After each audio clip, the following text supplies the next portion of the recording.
கிறிஸ்துவுக்குள் மிக பிரியமானவர்களே, இயேசு கிறிஸ்துவின் இனிதான நாமத்தினாலே உங்கள் ஒவ்வொரு வாழ்த்துவதிலே மிக்க மகிழ்ச்சி அடைகிறேன். இந்த வேதம் வாசித்தீர்களா? இன்று ஜெபித்தீர்களா?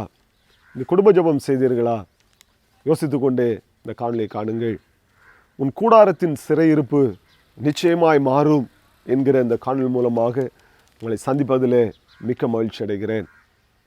வேதம் சொல்லுகிறது, எரேமியா 52 அதிகாரம் 33 வசனத்தில் இப்படி எழுதப்பட்டிருக்கிறது: அவனுடைய சிறையிருப்பு வஸ்திரங்களை மாற்றினான், அவன் உயிரோடு இருக்கும் சகல நாளும் தன் சமூகத்தில் நித்தம் போஜனம்படி செய்தான் என்று சொல்லப்பட்டிருக்கிறது.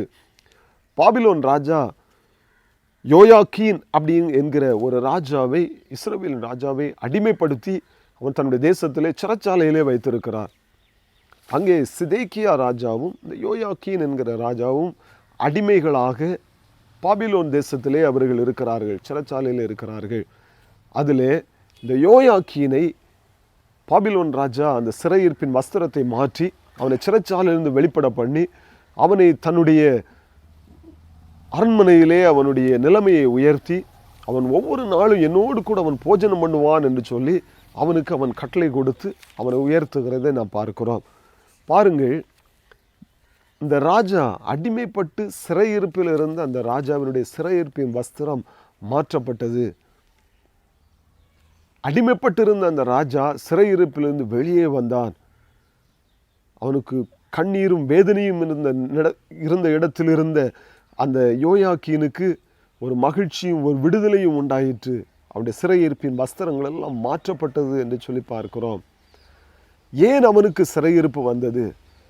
பாருங்கள், சிதேக்கியா ராஜாவை குறித்து நாம் பார்ப்போம் என்று சொன்னால், இதே எரேமியா 52 அதிகாரம் முழுவதையும் நாம் வாசித்து பார்க்கும் பொழுது, எதற்காக இந்த சிதேக்கியா ராஜாவுக்கு அடிமைப்பட்டான், ஏன் அவன் சிறைச்சாலையிலே பாபிலோன் தேசத்துக்கு கொண்டு போகப்பட்டான் என்று சொல்லி அங்கே சொல்லப்பட்டிருக்கிறது.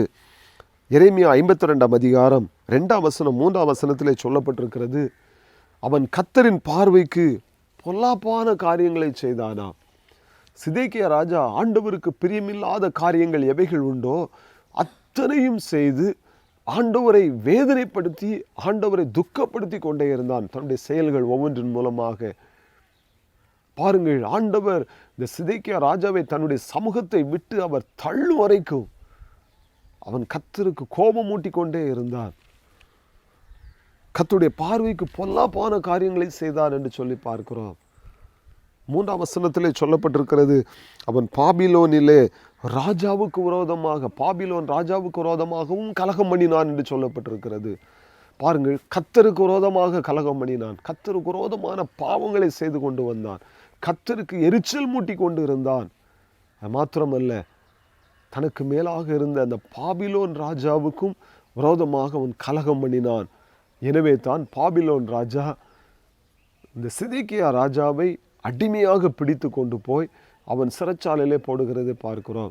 பாருங்கள், இந்த தனிப்பட்ட ஒரு மனிதன் சிதேக்கியா ராஜா அவன் பாவம் செய்த பொழுது, கர்த்தருக்கு விரோதமாகவும் மனிதனுக்கு விரோதமாக அவன் கலகம் பண்ணின பொழுது அவனுக்கு கிடைத்த தண்டனை ஏதோ இவன் மாத்திரம் அங்கே அடிமையாக கொண்டு போகப்படவில்லை.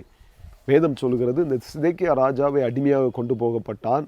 அது மாத்திரமல்ல, அவனுடைய குடும்பத்தில் உள்ள அத்தனை பேரையும் அந்த பாபிலோன் ராஜா வெட்டி கொன்று போடுகிறதை நாம் பார்க்கிறோம்.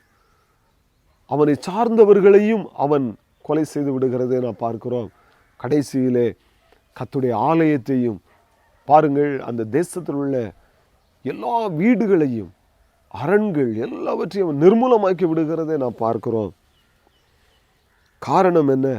ஒரு மனிதனுடைய பாவம், ஒரு மனிதனுடைய கலகம், ஒரு மனிதனுடைய கீழ்ப்படியாமை அவனை மாத்திரமல்ல அவனை சார்ந்தவர்களையும் அவனுடைய தேசத்தையுமே சிறைகளாக கொண்டு போகப்படுவதற்கு அங்கே காரணமாய் மாறிவிட்டது என்று சொல்லி நாம் பார்க்கிறோம். பாருங்கள், ஆதியாகமம் 39 அதிகாரம் 20 வசனத்திலே நாம் பார்ப்போம் என்று சொன்னால் அங்கே யோசேப்பை குறித்து சொல்லப்பட்டிருக்கிறது. ஆனால் யோசேப்போ அவன் சிறைச்சாலையிலே இருக்கிறான். ஆதியாகமம் 39:20 சொல்லப்பட்டிருக்கிற, யோசேப்பின் எஜமான் அவனை பிடித்து ராஜாவின் கட்டளையால் காக்கப்பட்டிருக்கிற அந்த சிறைச்சாலையிலே யோசேப்பை போடுவித்தான் என்று சொல்லி அங்கே சொல்லப்பட்டிருக்கிறது. யோசேப்பு எந்த தவறும் செய்யவில்லை. சிதேக்கியா ராஜா கர்த்தருக்கு விரோதமாகவும் ராஜாவுக்கு விரோதமாக அவன் கலகம் பண்ணின பொழுது, பாவம் செய்த பொழுது அவன் அடிமையாக ஒப்பு கொடுக்கப்பட்டான். ஆனால் அந்த யோசேப்போ அவன் எந்த தவறும் செய்யவில்லை. ஆனால் பொய்யான குற்றம் சுமத்தப்பட்டு பாருங்கள் சிறைச்சாலையிலே போடப்படுகிறதை நாம் பார்க்கிறோம். வேதத்தில் நான் பார்க்கும் பொழுது பாருங்கள், ஆதியாகமம் 41 அதிகாரம் 14 வசனம் சொல்லுகிறது, அப்பொழுது பார்வோன் யோசேப்பை அழைப்பித்தான், அவன் தீவிரமாய் காவல் கிடங்கிலிருந்து கொண்டு வரப்பட்டான் என்று சொல்லி பார்க்கிறோம்.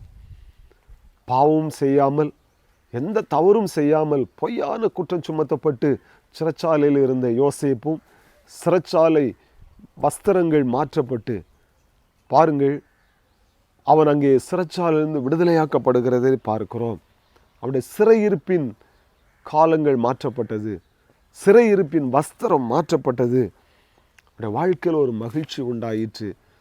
எந்த இடத்தில் அடிமையாக இருந்தானோ, எந்த இடத்தில் பொய்யான குற்றம் சுமத்தப்பட்டு சிறைச்சாலையிலே அடைக்கப்பட்டிருந்தானோ, அதே தேசத்திலே அதே இடத்திலே அங்கே யோசேப்பு அதிபதியாய் மாறுகிறதை நாம் பார்க்கிறோம். இந்த காணொளியை கண்டு கொண்டு இருக்கிற வாலிப தம்பி தங்கச்சி தாய தகப்பனே, ஒருவேளை நீங்கள் சொல்லலாம், என்னுடைய வாழ்க்கையிலே நான் சிறையிருப்பை அனுபவித்து கொண்டிருக்கிறேன், வேதனைகளை அனுபவித்து கொண்டிருக்கிறேன், காரணம் இல்லாமல் நான் எந்த தவறும் செய்யாமலேயே நான் அடிமையாக்கப்பட்டது போல பொய்யான குற்றம் சுமத்தப்பட்டு நான் சிறையிருப்பின் அனுபவத்துக்குள் நான் வாழ்ந்து கொண்டிருக்கிறேன் என்று சொல்லி நீங்கள் சொல்லி கொண்டிருக்கலாம். இல்லை என்று சொன்னால் ஒரு சிலர் நீங்கள் இதை பார்த்து கொண்டிருக்கிற நீங்கள் சொல்லலாம், என்னுடைய மீறுதல்கள், நான் கர்த்தருக்கு விரோதமாக தெரியாமல் செய்த பாவத்தின் விளைவாக, தெரியாமல் செய்த சாபங்கள், என்னுடைய முன்னோர்களுடைய பாவங்கள் சாபங்கள் மூலமாக நான் இன்றைக்கு சிறையில் இருந்தது போல, சிறைபிடிக்கப்பட்டது போல நான் வேதனை அனுபவித்து கொண்டிருக்கிறேன், கண்ணீரோடு வேதனையோடு இருந்து கொண்டிருக்கிறேன் என்று சொல்லி நீங்கள் சொல்லலாம். ஆனால் வேதம் சொல்லுகிறது, நீங்கள் எப்படிப்பட்ட சூழ்நிலை இருந்தாலும், எந்த சூழ்நிலையில் நீங்கள் சிறையிருப்பில் நீங்கள் இருந்து வேதனைப்படுவது போல கண்ணீர் வடித்து கொண்டிருந்தாலும், ஆண்டுடைய வேதம் உங்களை பார்த்து சொல்லுகிறது, நிச்சயமாய் சீக்கிரமாய் உடைய சிறையிருப்பின் அனுபவம் மாறும், உடைய கண்ணீரின் அனுபவங்கள் மாறும், நீங்கள் விடுதலையாக்கப்படுவீர்கள் என்று சொல்லி வேதம் சொல்லுகிறது. ஒருவேளை தவறு செய்தது நிமித்தம் இப்படிப்பட்ட சிறையிருப்பின் அனுபவங்கள் வந்தாலும் சரி, தவறே செய்யாமல் மற்றவர்களால் நீங்கள் பொய்யான குற்றம் சுமத்தப்பட்டு சிறையிருப்பின் அனுபவங்கள், வேதனைக்குள் உங்கள் குடும்பத்தார் உங்களை வேதனைப்படுத்தி அவருடைய வார்த்தைகளால் உங்களை துக்கப்படுத்தி கொண்டிருப்பார்கள் என்று சொன்னால், வேத வசனம் சொல்லுகிறது, சீக்கிரமாய் உடைய சிறையிருப்பு மாறும் என்று சொல்லி ஆண்டவர் சொல்லுகிறார். எப்படி மாறும்? யோசேப்பை குறித்து வேதம் சொல்லுகிறது, அவன் சிறையிருப்பிலிருந்து, அந்த சிறைச்சாலையிலிருந்து அவன் வெளியே வருவதற்கு ஒரு காரணம் அங்கே வேதம் சொல்லுகிறது, கர்த்தர் யோசேப்போடே கூட இருந்தார் என்று சொல்லி பார்க்கிறோம். யோயாக்கீன் என்கிற ராஜா, இஸ்ரவேலின் ராஜா அடிமைப்படுத்தப்பட்டு சிறையில் இருக்கிறவனை பாபிலோன் ராஜா தன்னுடைய தேசத்திலேயே அரண்மனையில் அவனை உயர்த்தினதற்கு காரணம், கர்த்தர் அவனுக்கு இரக்கம் பாராட்டினார், ராஜாவின் கண்களில் தயவுடைக்க செய்தார். இந்த நாளில் இந்த காணொளியை கண்டு கொண்டிருக்கிற உங்களுக்கும் கூட கர்த்தர் உங்களை காண்கிறவருடைய கண்களில் தயவுடைக்க செய்வார். கர்த்தர் உங்களோடு இருப்பார் என்று சொன்னார், அவர் உங்களுடைய வாழ்க்கையினுடைய சிறையிருப்பை அவர் மாற்றுவார். ஒருவேளை வேதனையில் கண்ணீரோடு இருக்கிற நீங்கள் இயேசுவை அழையுங்கள், இயேசுவே என் வாழ்க்கையில் வாரும், நீங்கள் என் வாழ்க்கையில் வந்தால் போதும், என் சிறையிருப்பை மாறும், அப்படி நம்புங்கள், நீங்கள் விசுவாசியுங்கள். உலக மனிதனிடத்தில் போய் என்னுடைய காரியங்களை சொல்லிவிட்டால் என்னுடைய சிறையிருப்பு மாறிவிடும் என்று சொல்லி மனிதனை நோக்கி போகாதிருங்கள்.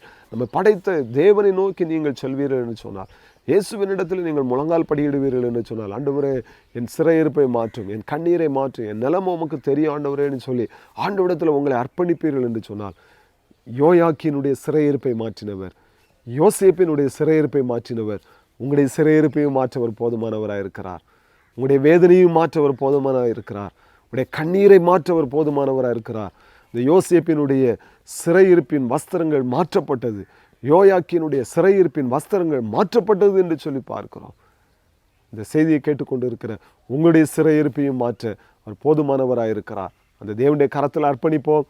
கர்த்தர் நம்மையும் நம்முடைய குடும்பங்களையும் ஆசீர்வதித்து வழிநடத்துவாராக. ஆமென். God bless you.